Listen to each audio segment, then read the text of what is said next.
자, 오늘은 이제 빅데이터 쪽에 대해서 이제 얘기를 할 건데요. 맨날 빅데이터 얘기하면 태권V, 3V 이런 것만 얘기를 하는데, 한번 이제 빅데이터에 대한 분석 기법에 대해서 이제 좀 기술적으로 들어가 보도록 하겠습니다. 그래서 오늘 이제 빅데이터에 대한 아주 구체적인 얘기를 오늘부터 해서 몇 회 정도 이렇게 시리즈로 나가려고 합니다. 먼저 최근에 IT 기술이 이제 ICT 기술 주도형으로 변화되고 있고, 그 다음에 ICT 기반으로 해서 스마트 시티, 스마트 도시, 스마트 자동차, 스마트 시티와 도시는 똑같네. 스마트 팩토리. 또 ICT 기반 어떤 비즈니스 모델, 또 ICT 기반으로 가치를 극대화하는 이런 추세인데, 이러한 추세 중에 빅데이터가 이런 어떤 중추적인 역할을 한다. 좀 그렇게 본다는 거죠. 빅데이터 이 분석이 새로운 건가요? 제가 보기에는 뭐 데이터는 그동안도 쭉 있어 왔기 때문에 빅데이터라고 해서 새로운 건 아닌 것 같고요. 우리가 기존에 뭐 알고 있었던 뭐 우리가 익숙하게 쓰는 뭐 검색 기술이나 이런 것도 다 데이터를 기반으로 하는 서비스이기 때문에 그런 뭐 검색에서 이제 확장되었다고도 할 수 있고, 뭐 최근에 뭐 스마트 팩토리, 뭐 스마트 시티 이런 데서도 이런 데서 이제 데이터를 활용한 기술들을 많이 활용하고 있는데, 기존에도 데이터 분석은 해왔다는 거죠. 그렇죠. 그래서 기존에도 해왔죠.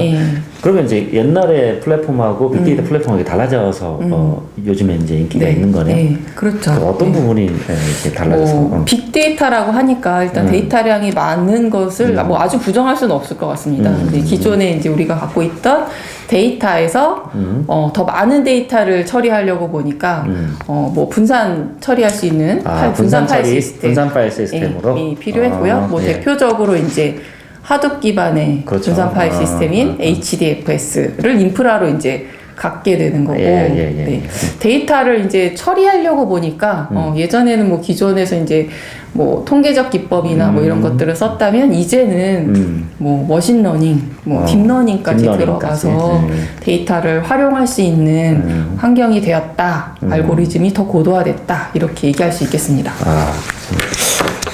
최근에 이제 빅데이터 분석한다라고 하니까 그 회귀 분석을 한다라고 얘기를 많이 하더라고요. 그래서 오늘 회귀 분석에 대해서 한번 조금 더 구체적으로 한번 우리 같이 한번 들어가 보려고 하는데요. 먼저 회귀 분석에 대한 어떤 기본적인 개념을 간단하게 한번 좀 설명을 해주시겠어요? 회귀 분석은 어떤 그 입력값이 있으면 그것에 의해 영향을 받는 Y값, 결과값, 이런 것들이 서로 상관관계가 있다라고 보는 전제로 나타납니다. 함수하고 비슷하네요. 네, 맞습니다. 함수에 들어가는 값하고. 우리가 뭐 초등학교 때 뭐 공부했을 때 어떤 박스가 있어서 어떤 숫자를 넣으면 결과 Y값이 뭔가 나오잖아요. 그런 것처럼 그런 박스인데 그 박스에서 만들어지는 식이 우리가 볼 수 있는 함수라는 식으로 표현이 되는데, 보통은 y는 ax 플러스 b 뭐 이런 형태로 표현이 됩니다.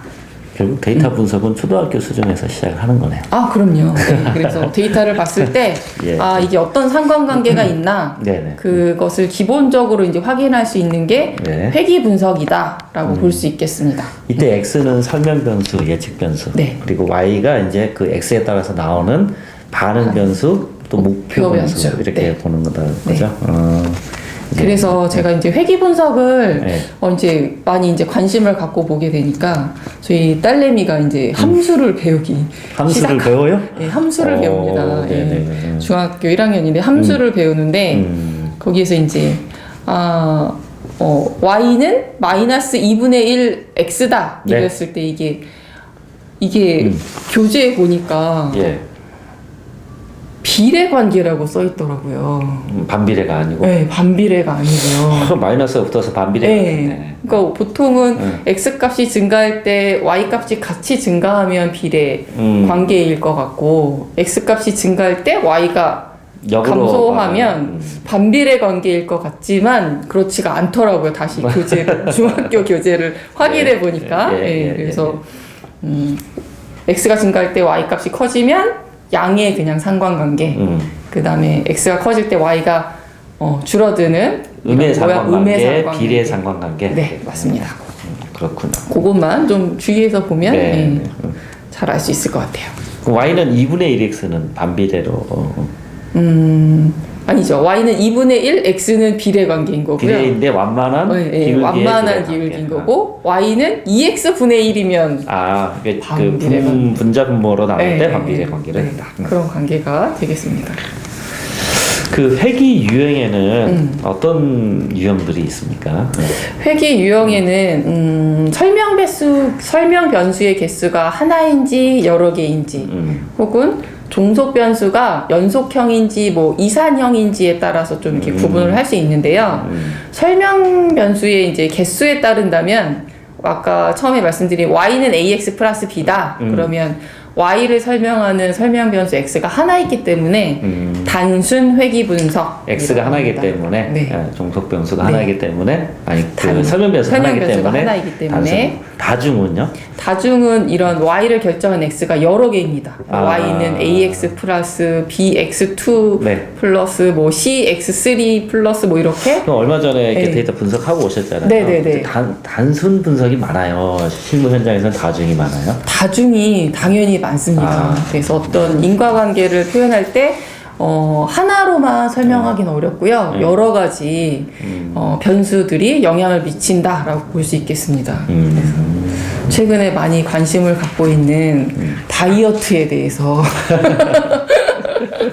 설명 변수를 찾아보자면 뭐가 있습니까? 먹는 거. 일단 먹는 거를 조절해야 되고요. 네. 그다음에 또 운동하는 시간도 있고 또 그 잠자리에 드는 시간도 잠자리. 이게 영향이 있는 것 같습니다. 그래서 다이어트의 설명 변수도 다중회귀 분석으로 그러네요. 설명할 수 있겠습니다. 의미가 있습니다. 네. 또 종속 변수 유형에 따라서 설명 변수 이제 개수도 있고 네. 종속 변수의 유형에 따라서 아까 네. 그 보면 이산형도 얘기를 했는데 거기에 따라서 이렇게 구분을 할 수 있는 건가요? 네. 종속 변수가 이제 연속형이면 그냥 우리가 앞에서 말씀드렸던 단순회귀 분석이나 다중회귀 분석은 선형회귀 분석이에요. 그래서 그래프가 선형회귀 뭐 분석, 이렇게 이게 연속돼서 직선으로 이렇게 뭔가 나타나는. 네. 근데 로지스틱 회귀 분석이라고 있는데 요거는 종속 변수가 이산형, 뭐 범주형 뭐 이렇게 이야기합니다. 예를 들어 뭐 비가 온다, 안 온다. 뭐 학교에 뭐 대학교에 진학한다, 진학하지 않는다, 뭐 이런 식으로 네네. 이산형 데이터에 대한 상관 분석을 할 때는 로지스틱 회귀 분석을 하게 됩니다. 네. 굉장히 쉬운 말인데 로지스틱 회귀 하니까 좀 복잡해 보이네요. 네, 조금 어렵게 느껴지죠. 그냥 제로 일거 디지털 회귀 분석 이렇게 할 거예요.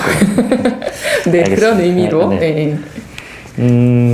또 범주형이기 때문에 확률 계산이 들어간다. 네. 오즈비라고 하는 게 오즈비와 로짓 변환이 이렇게 있는데 네. 혹시 그게 어떤 내용인가 설명해 주세요. 오즈비는 이게 그 확률 그 이산형 데이터이기 때문에 각 이산형에 대한 확률을 계산하게 됩니다. 그래서 뭐 비가 올 확률을 P라고 하면 비가 오지 않을 확률은 1-P다. 오지 않을 확률분의 올 확률 이렇게 계산하는 게 오즈비라고 하는 거죠. 그렇게 비율을 계산하는 것을 오즈비라고 하고요.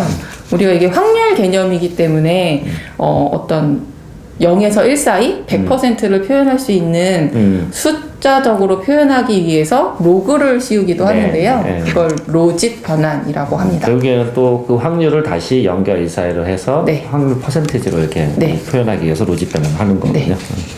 알겠습니다. 회귀 분석을 실제로 이제 데이터 분석하러 들어가요. 그러면 가장 중요한 게 어떤 거가 있어요? 가장 중요한 게 그 보통은 이제 다중회귀 분석을 많이 하기 때문에 어떤 인자가 가장 영향을 많이 미치는지를 어떤 인자가 그러니까 설명 변수가 설명 변수를 선택하는 것이 가장 중요하고 그 설명 변수의 어떤 개수값이 어느 비율로 되는지를 결정하는 게 또한 중요합니다. 개수값을 계속 우리가 실험을 그 분석할 때 실험을 해서 찾아내는 건가요? 네. 실험을 해서 찾아내게 되는데 그런 개수들 찾는 방법이나 뭐 인자를 찾는 기법들이 통계적으로 뭐 우리가 많이 알고 있는 분석 툴에서 뭐 SPSS, 뭐 SAS, R이나 파이썬 뭐 이런 데서도 다 라이브러리로 제공을 하고 있습니다.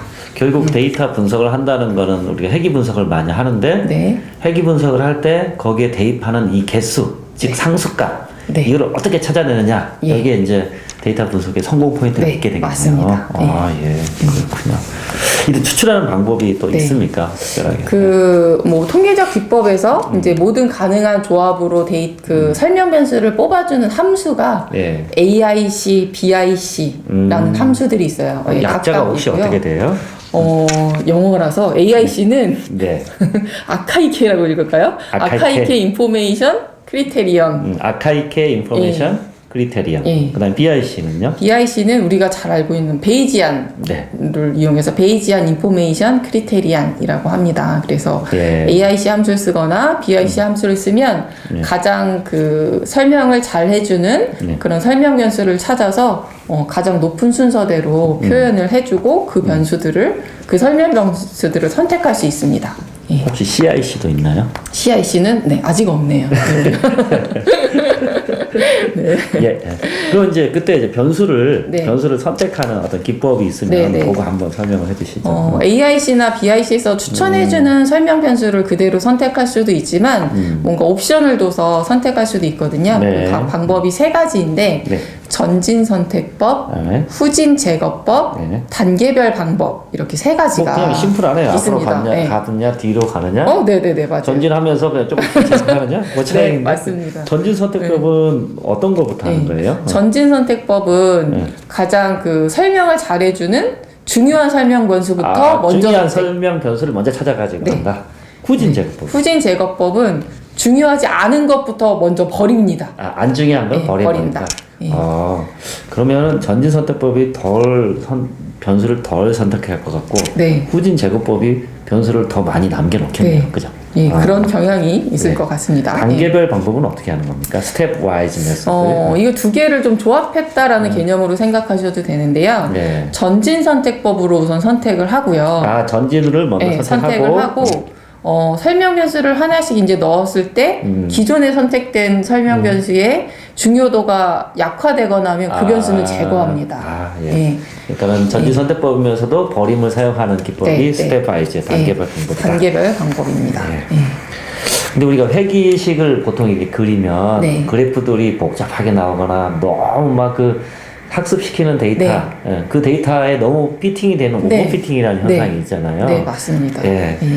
그런 오버피팅이 많이 현장에서도 발생을 하는 건가요? 네, 그래서 그 데이터를 여러 구간을 이렇게 선택을 해서 모델을 만들거나 아니면 모델을 다른 데이터셋의 여러 개의 모델을 만들어서 검증을 하는 크로스 밸리데이션이라는 다른 기법을 써서 데이터의 구간이나 아니면 다른 데이터를 이용한 크로스 밸리데이션을 이용하기도 합니다. 네. 그런데 이제 회계식에서 그 개수를 좀 최적화하는 방법이 있는데 네네. 세 가지 방법이 있어요. 예. 어떤 방법이 있어요?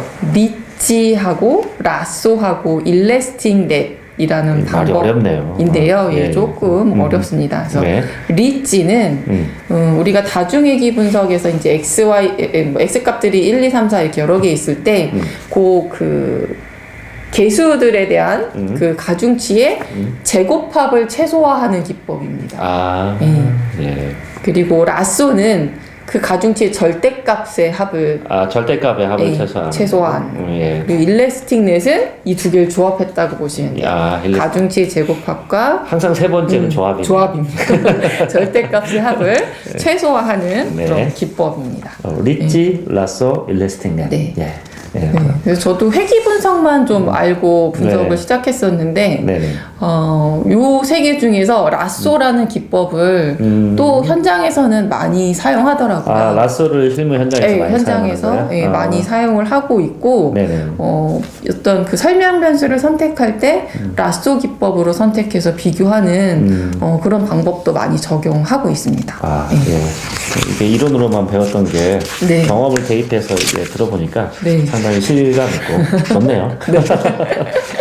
알겠습니다. 네. 결국은 이제 빅데이터 분석에서 회귀 분석을 일단 무조건 사용하는 기본적으로, 기본적으로 사용하는 기법인데 이때는 설명 변수를 어떻게 선택하는가 이게 이제 실제 데이터 분석을 할 때 네. 아주 중요하다. 네.